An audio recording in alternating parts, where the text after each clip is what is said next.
جی السلام علیکم۔ ہم پچھلے تقریباً 10 لیکچر سے شوگر کے مرض کے بارے میں آگاہی حاصل کر رہے ہیں اور ہم ذیابیطس کی ٹائپ 2 یعنی دوسری قسم کی ذیابیطس کو ڈسکس کر رہے تھے،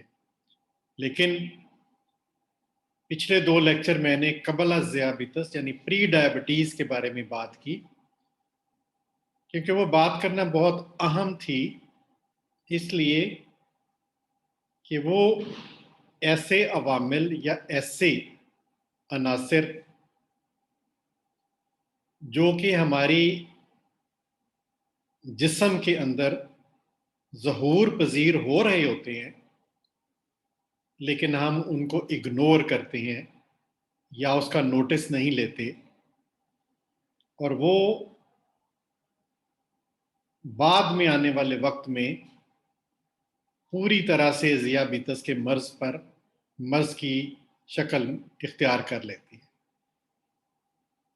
تو اس لیے میں نے ضروری سمجھا کہ اس پہ بات کی جائے کہ قبل از ذیابیطس میں کون کون سی تبدیلیاں ہمارے اندر آتی ہیں، اور ہم اپنی غذا میں، اپنی لائف سٹائل میں کچھ معمولی سی تبدیلی کر کے اس کو روک سکتے ہیں۔ چلیں ہم آگے بڑھتے ہیں۔ اب میں نے آج کا جو ٹاپک ہے وہ آپ نے دیکھا ہوگا کہ یہ شوگر کا مرض ہے یا دیمک ہے۔ جیسے دیمک اندر سے لکڑی کو آہستہ آہستہ کھاتی جاتی ہے، اور آپ کو لکڑی کی بیرونی تہہ جس کے اوپر پینٹ ہوتا ہے وہ بالکل ٹھیک نظر آتی ہے، لیکن اندر سے لکڑی کھا کھا کے اس نے بالکل کھوکھلا کر دیا ہوتا ہے، اور ایک دن اچانک وہ پوری لکڑی کا سٹرکچر نیچے گر جاتا ہے، تو تب ہمیں معلوم ہوتا ہے کہ اندر تو دیمک لگی ہوئی تھی۔ تو اسی لیے میں شوگر کے مرض کو بھی دیمک سے ہی تشبیہ دوں گا، کیونکہ مرض اندر چل رہا ہے اور وہ جسم کے اندر تبدیلیاں لاتا جا رہا ہے، اور اگر خدا نخواستہ ہم نے اس کو کنٹرول نہ پایا اس کے اوپر، تو وہ دیمک کی طرح اندر ہر اعضاء کو چاٹ جائے گا، نقصان پہنچائے گا۔ اب یہ سمجھنے کی بات ہے کہ یہ نقصان کیوں ہوتا ہے۔ جیسے ہم نے شروع کے لیکچر میں دیکھا کہ گلوکوز جو ہے، گلوکوز ہماری توانائی کے لیے انتہائی ضروری جزو ہے، اور یہ ہمیں خوراک سے حاصل ہوتا ہے۔ خوراک ہم جو بھی کھائیں اس نے جسم کے اندر ہضم ہونے کے بعد گلوکوز میں تبدیل ہو جانا ہے، اور گلوکوز ہی وہ توانائی ہے جو ہمارے جسم کو توانائی انرجی پروڈیوس کرتی ہے، انرجی دیتی ہے۔ اب گلوکوز جب تک تو قدرت نے جو اس کو لبلبے کو پروگرام دیا ہوا ہے، اگر وہ اس کو انسولین اس کے مطابق بناتا رہتا ہے اور گلوکوز کی مقدار خون کے اندر بالکل تناسب کے ساتھ رہتی ہے، تو پھر تو وہ کوئی نقصان نہیں کر رہی۔ لیکن یہی گلوکوز جو کہ ہمارے لیے فائدے کی چیز ہے، جب اس کی مقدار ضرورت سے بڑھ جائے گی، لیول اس کا ہائی ہو جائے گا، تو پھر وہ ہمیں نقصان پہنچائے گی، پھر وہی شوگر ہمارے لیے زہر بن جائے گی، اور وہ پھر دیمک کی طرح ہمیں اندر سے چاٹتی جائے گی، کھاتی جائے گی۔ اب کیوں چاٹتی جاتی ہے، کھاتی جاتی ہے؟ کہ جیسے میں نے پہلے لیکچرز میں ڈسکس کیا تھا کہ انسان کو اللہ تعالیٰ نے ایک ماحول دیا رہنے کے لیے، صاف فضا، درخت، پانی، نہریں، کھانے کو صاف پانی، پینے کو غذا صاف، تو یہ سارا ہمارا ماحول ہے جس میں ہم بخوشی رہ رہے ہوتے ہیں۔ لیکن جو ہی اس ماحول میں تبدیلی آ جائے گی، پانی صاف نہیں ملے گا، فضا میں دھواں آ جائے گا، آلودگی آ جائے گی، غذا ناقص ہوگی، تو ہم اس ماحول میں پھر زندہ نہیں رہ سکتے۔ اسی طرح سے ہمارے اندر بھی اللہ تعالیٰ نے ایک ماحول بنایا ہوا ہے، خون کے اندر اور اسی طرح خلیوں کے ارد گرد جو پانی سرکولیٹ کر رہا ہے اس کے اندر اللہ تعالیٰ نے ایک ایسا ماحول بنایا ہوا ہے کہ جس میں وہ خلیے، وہ سیلز جو اعضاء کے ہیں وہ زندہ ہیں،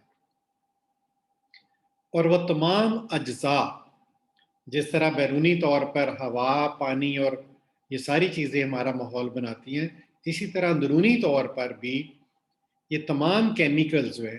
شکر ہے، سوڈیم ہے، پوٹاشیم ہے، نمکیات ہے، یہ تمام چیزیں مل کے اندرونی ماحول بناتی ہیں۔ تو جب تک یہ ساری چیزیں ایک تناسب کے ساتھ اندر موجود رہتی ہیں تو اندر کا ماحول خوشگوار رہتا ہے اور ہم صحت مند رہتے ہیں۔